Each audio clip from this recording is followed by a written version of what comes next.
Hello, beautiful people. Thank you so much for coming to watch this video. This is Wildflowers Within on YouTube. My name is Alejandra, and I'm super grateful to have you here. It is my intention to call forward the people who watch this channel, those that are awakening and really committed to bringing heaven on earth. No biggie, right? The ones that are a devotee of our great mother and our beloved father and just a devotional space. If anything, I hope people just really are able to understand the energies in the sky and the intentions and how powerful it is to begin to cultivate your own garden using the rhythm of the moon. So, with that said, let's get started. I I just want to make an announcement as Mercury is in retrograde. And look, it's so easy to be like, oh, Mercury's in retrograde, hang on. But a lot of colleagues and videos that I've also seen, people are like, oh, it's going to be a bad one, you know, because Mercury's in his fall, or it's fall. Mercury is actually fluid in gender, ancient astrology wise. And in Pisces, in the sign of Pisces, retrograde, Mercury's in its fall because the analytical mind is out the door. They do not celebrate this in the Temple of Pisces. They do not want linear thought. They freak organization. No, this is the realm of the artist, right? And I think Mercury in Pisces gets a bad rap. Like I see really cool things pop for me in my chart when Mercury is in Pisces. Now, I am a speaker that speaks about spiritually, a way to look at trauma, a way to look at wounds, collective wounds, but from a very spiritual place. So when Mercury is in Pisces, I'm all about it, right? I'm speaking through metaphor and symbolism, and I get a dream or I'm meditating and, something comes. And so I really think that Mercury in Pisces is a wonderful placement, even though Mercury is in its fall. That being said, last night, as I'm like typing this up and I'm trying to make this video, my computer just crashes and it just dies. And I'm like, so I thought I was going to go through this retrograde unscathed, and the universe was like, nope, Mija, you need a new computer. So that's what I've been doing today. It is St. Patty's Day. I've got my green on. Um, and I just had to share that. So if anyone has any Mercury retrograde stories, just know I feel you. And just because Mercury is in retrograde doesn't mean it's like doomsday, okay? But yeah, my computer of 11 years, I might add, crashed. Now, let's get to the new moon, shall we? Couple of things I wanted to share. I think it's really important to, before we think about planting new seeds of intention in this temple, to really honor the fact that we just went through a crazy, massive eclipse cycle. And so from February 11th to March 15th, the eclipse, that's eclipse season, right? It's a week before the eclipse happens and then a week after, right? That encompasses all the eclipse energy. And it's really good to take an assessment right now to see like what has changed in my life. And maybe they're like little tiny subtle shifts, or they could be very big shifts, right? Think about the lessons. Think about all the people that came into your life. Think about all the challenges that you were presented with, all the chaos energy, right? This potent chaos energy that was present with all of us from February 11th to March 15th. Now that the portal has closed, the window of the eclipses has closed, we are now entering the first new moon of our cycle. And it's a really special moon because it's our last new moon of the year, of the astrological year, right? The sun in Pisces is ending its time in the darker half of the year. And as soon as Aries hits, the sun is here. The solar light has returned to the northern hemisphere, and it is a brand new year. So these are the seeds of intentions that are like, oh my God, they're full of hope. They are full of promise, And in a temple like Pisces, I think it's really important to understand why. Why is Pisces creative? Why is Pisces full of hope? Well, we have to remember that under traditional ancient astrology, the ruler of Pisces is Jupiter. Now, Jupiter is buoyant. Okay. I love the word buoyant, especially in Pisces when I think of Jupiter, right? It's like, imagine the buoy, or like something that like goes under and you think it's gone. Like, oh my God, it's gone. We can't find it, whatever. And then all of a sudden it goes, boom, it pops up. And maybe it pops up with like, a mermaid hanging onto it, or, or like a big catch of fish or a lost surfboard. I don't know, whatever buoys find in the ocean these days. But do you get what I mean? The point is that it keeps popping back up. And so Jupiter is all about a comeback, especially in Pisces. And astrologically, why ancient astrologers saw it like this promise is because the dark half of the year is ending. It all has to do with light and shadow. So that's the gift of Pisces. Okay, the gift of Pisces, the high side of Pisces that all of us really want to tap into at this time is that we trust and allow whatever happens to be the perfect walk of our faith. No matter what is being presented to us, whether there's turbulence, right? And we all know global politics, what's going on, it's just chaos, right? Can we also trust and keep the faith that everything is in God's plan? God, source, creator, whatever you want to call it, right? And God is always with you. Even though we are human, even though we are incarnate, even though we really mess up sometimes, we hold light and shadow inside of us, right? But when we trust universal timing, we can know and have faith that all will be restored. Whatever you think is going on in the world right now, let me tell you, the new earth, it's here. Okay? It's already here. I feel it. All my spiritual community and those who are doing their work for years have been in training and preparation for this moment. It is happening. And so the beauty about a Jupiter ruled lunation at this moment, right before the new year hits, right before the sun is going to enter and it's going to dominate now, the northern hemisphere, the light half of the year. It's that there is a structure and a brilliance to divine timing. And, a lot of people will talk about structure and give that as a specific aspect to Saturn, but Saturn's not the only one that does structure really well. Jupiter loves structure, right? Everything is orchestrated in perfect order in the temple of Pisces, and Jupiter understands that. Jupiter rules that. It's very much like as I was typing this up and I was thinking, what story? Sometimes I'll think of movies that come to me, and this vibration, this new moon vibe is like super Paulo Coelho, right? The author, the Brazilian author of The Alchemist and all these like amazing books.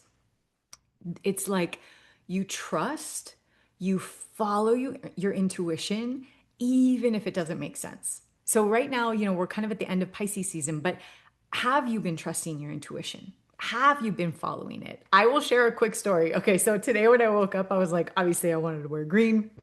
And I will say something about St. Patrick's Day that the eradication of snakes in Ireland could also be seen in some lens as the eradication of the divine feminine, when like the paganism was sort of like squashed and kind of dismantled by the patriarchy. So, I'm still wearing green because I love Irish people. They're like the European Mexicans. And at the same time, I am still holding firm of the goddess, of earth wisdom that the Celts knew about, all the Druids, the Druid peoples. Um, so I just want to honor that. And I guess I had to go off on that tangent anyway. So I decided to put on green and I was going to go, pick up this new computer that I'm filming from. And as I close my bedroom door, it's like I can't tell you their voices because they're not. It was like almost like an image, and it was like, put on this green bracelet. And I was like, that's silly. So I just walked out. I go to the kitchen and then I get in my car. Well, it turns out I left my phone in the house. So I go back in, and then it was like, just go get the bracelet. So I found it in my room, put it on. I have no idea why. And I go to the store where I'm picking up my computer, and they have like a station on the side where you can start, and they'll help you like set the laptop up and all this kind of stuff. And then so they got me going, and then it was like 15 minutes. I had to wait for like downloads, whatever. Well, out of nowhere, one of the employees just randomly comes up to me, this really sweet guy. And he's like, "Excuse me, can I just tell you something?" I was like, "Yes." He said, "I love the color you're wearing. I think it's beautiful." He's like, "But that bracelet."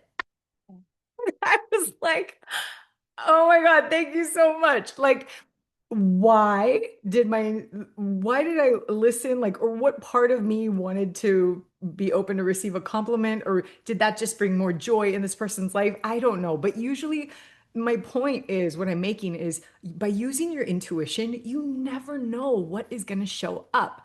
I love that story. And I was like, "You're who I put this on for. Thank you, Mr. Helpful salesperson. I really appreciated it." So trust that like little magic happens. And was it earth shattering? Has my life totally changed because of it? No. But it does give me reassurance that my intuition is on point, and that's always good, you know? So yeah, very Paulo Coelho energy. All right, so I wanted to talk a little bit about the aspects. Venus is, so the ruler of this lunation is Jupiter. Jupiter has just turned direct and in the house of Cancer, right? As we're so close to St. Joseph's Day, I think it's March 21st, or is that when I'm doing my work? Is it March? I can't remember. March something is St. Joseph's Day. And, I grew up Catholic, and I reached out to like the women who were in the lunar alchemy circle, and there was this share about the beauty of Saint Joseph and the Divine Father, and how important it was to have that masculine protector for Mother Mary and Jesus. And it's like right around the time that Jupiter in an exalted father, right? We can look at that as like one of the facets if we turn the jewel about Jupiter in Cancer stations direct. And when a planet stations, they're at their most powerful. And on the eve of, St. Joseph's Day taking place. And so this is a very powerful Jupiter where there is a lot of divine masculine presence. And I think it's really important to honor that, especially since it's so close to the equinox where light takes over, the solar energy, the yang energy, the masculine energy, right, can take over. So with the aspects that I see, Venus is in a pretty bold move right now. She's in the temple of Aries, and she's making a square to Jupiter. Now, Venus in Aries is super bold and assertive, okay? And slightly impatient. No offense, Aries, but it's true. As soon as Venus, like she's just come from like Pisces where she's exalted, right? She's like red carpet rolled out, and now she's in Aries. And to really understand the vibration, it's like, okay, if she's all about love, right? She's love. She is love. She is harmony. She is peace. So being in a temple of Aries she's in her detriment because it's a war temple, right? So how does the goddess of love able to armor herself up, in the highest sense, she can become like the warrior goddess, right? In the lower sense, she can be this really toxic um impatient lover. Okay, so she cares about independence right now. Venus, the goddess, wants to tell a brand new story of love, right? That's Aries. It's a cardinal sign, an initiation sign. Like, what can she do? So Venus naturally receives and grows. But as she goes through Aries, she needs to now figure out, what is it that I want? So I imagine her like shooting an arrow over to Jupiter, like, this is what I want, very dramatic. I'm dramatic. So that's how Venus is in my head. And it's the warrior goddess demanding something from our divine father. But our divine father, super abundant. He's like, oh, this arrow, I've got you, girl. Right? Jupiter is exalted and the most powerful he will be in like all the zodiac right now. So it's going to be, he's going to be receiving this in the womb and the temple of our divine mother in the nurturing. So this is a very nurturing father figure, a nurturing father figure who is older, who is wiser, who understands the impatience of his children or of his spouse, his partner, you know. So look for maybe testing of relationships at this time. There could be maybe drama being stirred up by one of the partners. All you have to do is just like follow the breadcrumbs. Where's the drama? Or you can think intensity, or you can think passion, right? And maybe Jupiter, I could see as like they're able to provide some sort of reassurance or protection, possibly that could be needed. Now, on the other hand, we've got Mars in Pisces in the house of Venus's exaltation, which is interesting. So the lovers have this like understanding of one another. You know, like Venus is in Aries with where Mars is celebrated, and Mars is in Pisces where Venus is celebrated. So Mars in Pisces is going to be guided by intuition. Again, you think this is the god of war. This is the god that of action, right? Mars can't not just be passive. And in a sign like Pisces, where you're supposed to just trust and surrender, it's like, how do you get this warrior to be able to work with these people? You know, like you go into a temple and you want to be able to like, what can I do here? Okay. So Mars in Pisces can act by being learning how to be in the flow, right? For the first time ever, like um not forcing things, which is very un-Mars-like. Mars has to use his innate power to just be in the flow of and very much it could be like a spiritual warrior who is using intuition, who is like, talk to me about empathy. How do I use it? You know, like I could just like see Mars and like Pisces, like, you know, like learn, trying to learn behind the scenes in this school, you know, but for some, but it could be very noble, right? Because Mars is excited. Mars is going to be in Aries pretty soon, and that's like it's on, right? Mars loves being in his own home. So it could be a sense of what this new moon could be flavoring, right? Is triumphant, creative risk taking. Okay, a trine from Mars aspecting the ruler of this new nation, Jupiter, in Cancer. It can bring opportunities for growth and achievement by encouraging us to take risks, to follow our soul's desires, even if they don't make sense, right? If something came from a dream, but that dream also happened 3 other times, are you going to listen, right? And be confident that the path will lead to something that is going to be celebrated, right? A beautiful outcome, you know, if you take the risk. Mars is a risk taker. And with trines in aspect to Jupiter, which is like just buoyant, right? And how many buoys you want me to pop up? Mars, sure. We'll pop up this, we'll pop up this, we'll pop up. You know, like that's Mars trining Jupiter right now during this new moon seed. So I'm getting really excited for it. You know, I really am. I really think that we need to trust our intuition in a very big way, right? What is the inspiration flowing through you? And some people are like trying to figure out, like, well, how do I do that? You know? And I got to tell you, for me, the biggest aha moments I have had during this, and it could be because eclipse also happened, right? So, like, the earth shook and I was like, whoa, what's going on? But for me, with a Pisces new moon, I will literally, it sounds so like simple, just put on music that I love, right? And I'm listening to it in the shower. Okay. Think water, think creativity, think a little dancing, a little singing. And I don't know about you, but I get really good messages when I'm in the shower. Like it just goes, oh my God.